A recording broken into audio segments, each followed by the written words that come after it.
Ayan, so magandang buhay mga kaani na ito na naman po si Kuya Harvest para po mag-update dito po sa ating demo. Ano po, so medyo matagal-tagal hindi nakapag-update si Kuya Harvest dahil wala naman tayo halos sa pag-uusapan pa dahil hindi naman nagkameron ng ganun kalaking problema itong palayan. Ano po, so ito na po yung palayan natin ngayon. Ilang araw na lamang aanihin na po ito. So ito po yung itsura nila. Ayan. So tingnan po natin yung mga iba pang forma nitong palay dito pagdating ho dito sa dulo-dulo.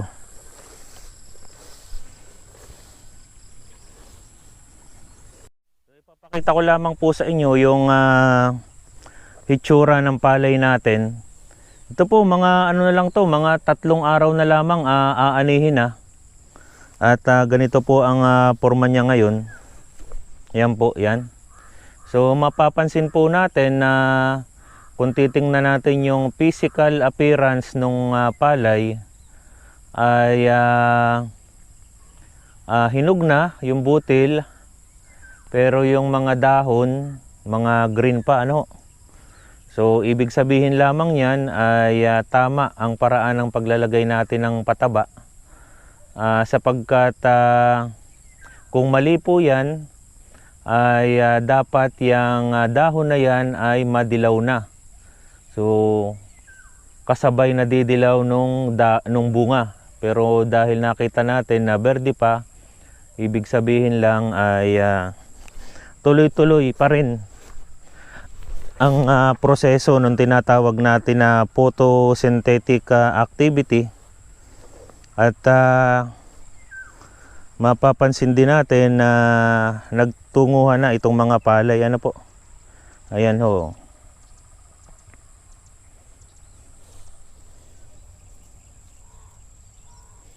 So ganyan po ang itsura. Yan.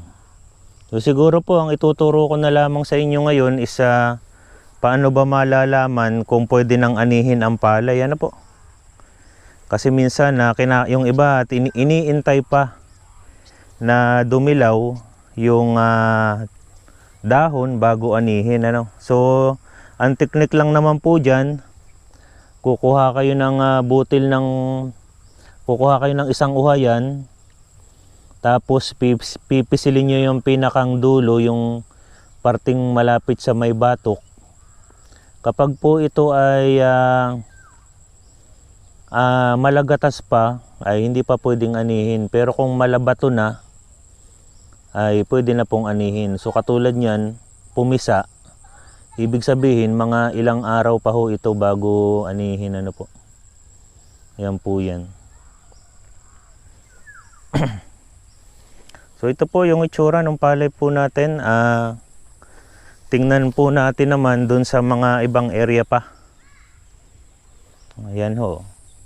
So siyempre, pag iyayabang mo yung palay mo, titingnan mo yung tagiliran. Kasi hutok na hutok sa bunga. Parang ganun ganyan po nakikita ko sa mga picture lagi. Tagiliran lamang ang pinipicture o binibidyo. Yan. So, pero ito po yung kabuuan. Ito po isang pitak lamang. Meron pa hong iba dyan sa dulo. Tingnan po natin ang itsura. Ito naman po ipapakita ko sa inyo yung palayan na hindi pantay ang pagkakahanda ng lupa. Yan. So, ganito naman ang itsura. Mapapansin nyo na kasalukuyan pa lamang itong tutungo o sabi nga natin ay nagsasapaw o nagpa-flowering o nagbabalabato. Samantalang yung parting dulo sa kadugtong niya ayan na, isang pitak ko ito, mahihinog na. Pero itong parte dito ay berdeng-berde pa ho. So ano ang naging problema? Simple lang naman ang problema niyan, hindi pantay ang pagkakahanda ng lupa. Kaya importante po sa land preparation na yung parting malalim na lugar dapat hinahakutan po natin ng lupa. Dahil ito pong malalim na lugar, palibhasa ay laging matubig. Ayan ang nangyayari. Ano po? Huli na mahihinog yung mga palay po dito. Yan, so makikita nyo, itong area na to ay huli, samantalang yung mga kasabay niya ay mga hinog na. Ayan po. So, ang problema natin, paano pag magpapaani na tayo, lalo na kung harvester? Iiwanan pa ba natin yung mga ganitong area? Oo, yan, no? O isasama na rin natin sa ani. So, yan po ang isa sa problema pag hindi magandang pagkakahanda ng lupa. So, ito naman po yung ibang anggulo pa ng palaya natin. Ayan po siya.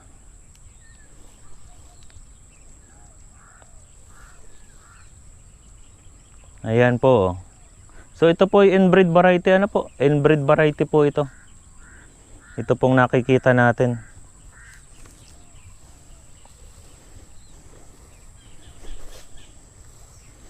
Yan, inbred variety po.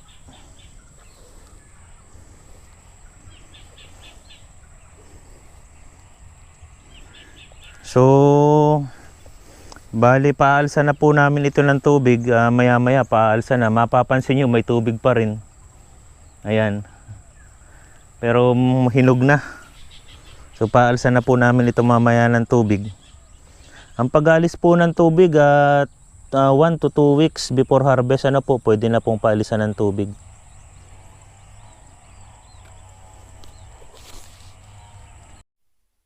So ito naman po yung area na tinamaan ng tunggro. Yan. So mapapansin nyo na yan pa yung stick na ginamit natin noon na pinantandaan. So wala naman akong nakitang kakaiba ngayon kumpara doon sa mga kasabay na palay. So hindi na nagmatter yung tunggro. Ano po? Ayan, no?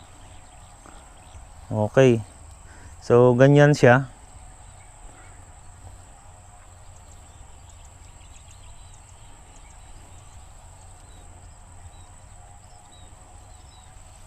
Meron pa ring mga atangya. Pero sabi nga natin, hindi naman na ganun kadami. Hindi na natin kailangang sprayan pa ng insecticide. Ano po. Ayan, ganyan po.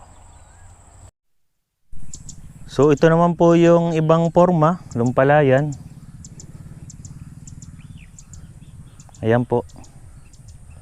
So may mga humabol na damo. Pero normal naman yan. Mapapansin nyo rin, madamo na rin ang mga pilapil. So hindi ko na po pinalinis. Kasi gagastos lamang. Saka na lang linisin pag maghahanda na ang lupa.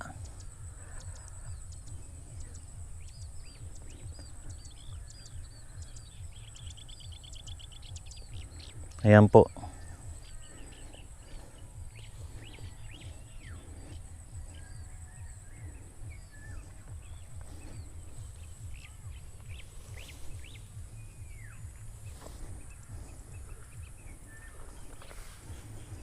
So subukan naman nating magbilang dito sa lugar na to. Ito nasa gitna na tayo ng palayan.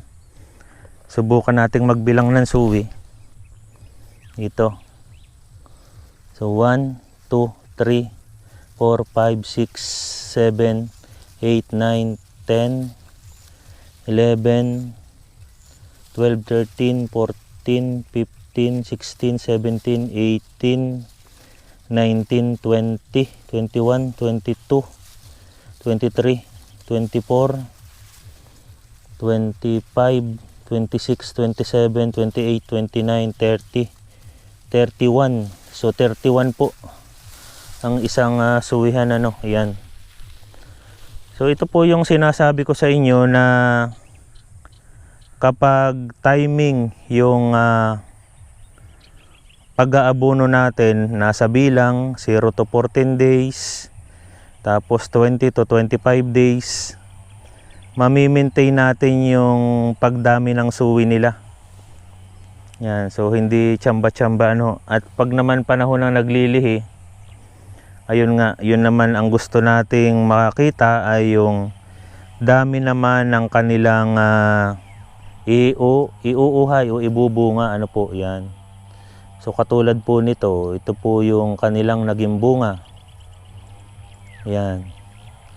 So mapapansin natin kahit na itong parting pinakapuno ng palay, ayan, medyo may katas-katas din. Ayan, makatas.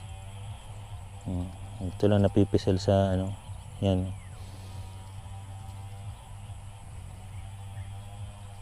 So yun po siya ano. So ibig sabihin may butil siya, may butil.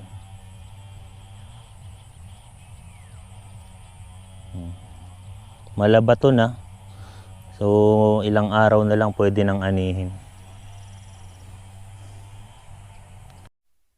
So magsampol ulit tayo, ano po?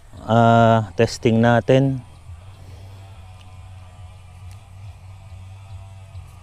Ayan, no, kumakatas pa.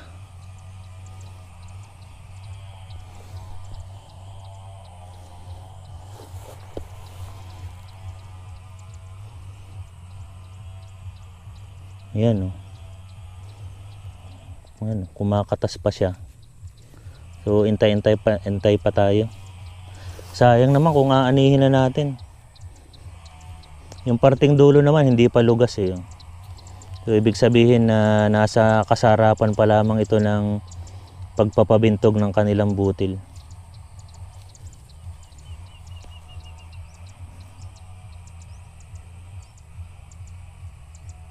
Yan, no. Oh, natalsik-talsik. Batok na ho yan, no, pero may laman.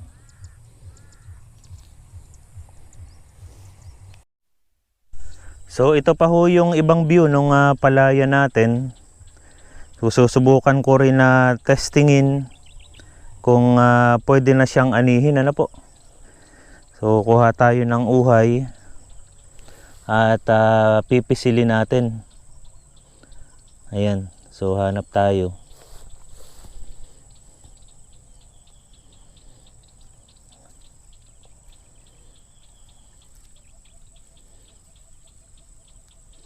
Ayan, so kumakatas pa. Yan, pero may ilang malintog na o talagang matigas na. Yan. So ito naman mga ganito, assess din natin kung alin ang mas marami. Pero kung mapapansin nyo, mas marami pa rin yung mga green. So palipas pa tayo ng mga 4 na araw bago anihin, ano po. Yan. So ito yung view nung ating ibang palayan. Pakita ko sa inyo ang itsura.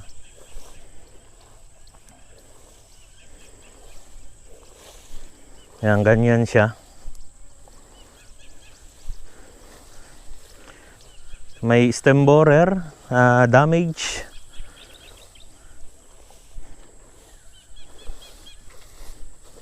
So tuloy-tuloy pa rin ang demo ho natin, ano, kahit makaani tayo dito.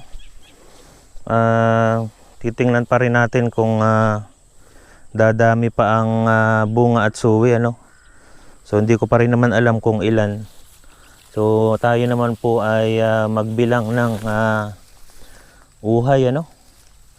1, 2, 3, 4, 5, 6, 7, 8, 9, 10, 11, 12, 13, 14, 15, 16, 17, 18, 19, 20, 21, 22, 23, 24 ang uhay. So 24. So maganda to, 24. So hindi na masama, ano.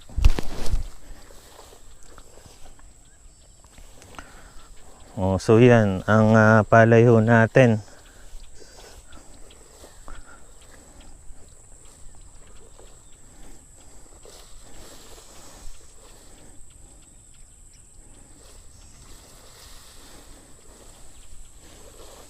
So yan, palagay nyo, kailan natin ito pwedeng maani, ano po. Ayan ang itsura. Malinis, walang damo. Ayan.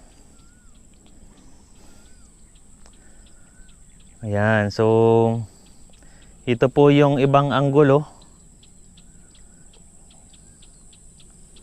Pwede na po bang anihin?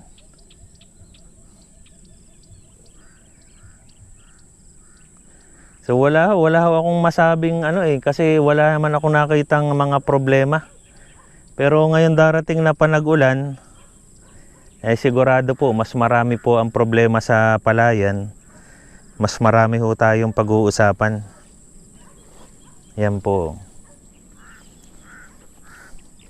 So katulad nung ibang mga dinedemo, binibidyo yung sabi nga yung tagiliran ng palayan para maipakita kung tungon-tungo. Yan. So yan po siya.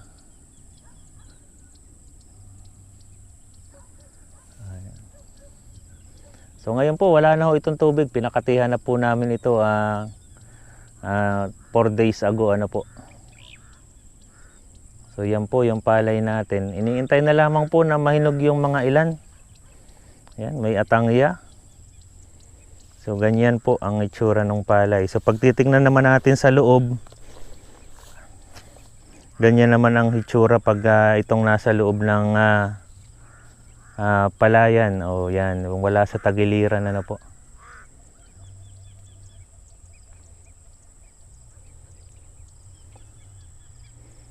Yun, so po may comment kayo, tanong, comment lang po sa baba para po mapag-usapan natin. Yan, ano pong bang variety nitong palay na ito? RC222.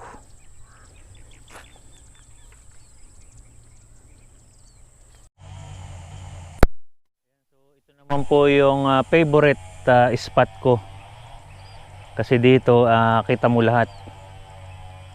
Yan, so dati green pero ngayon ano na siya, dilaw na. Ayan po. So para sa akin hindi pa ganun kaganda yung palay.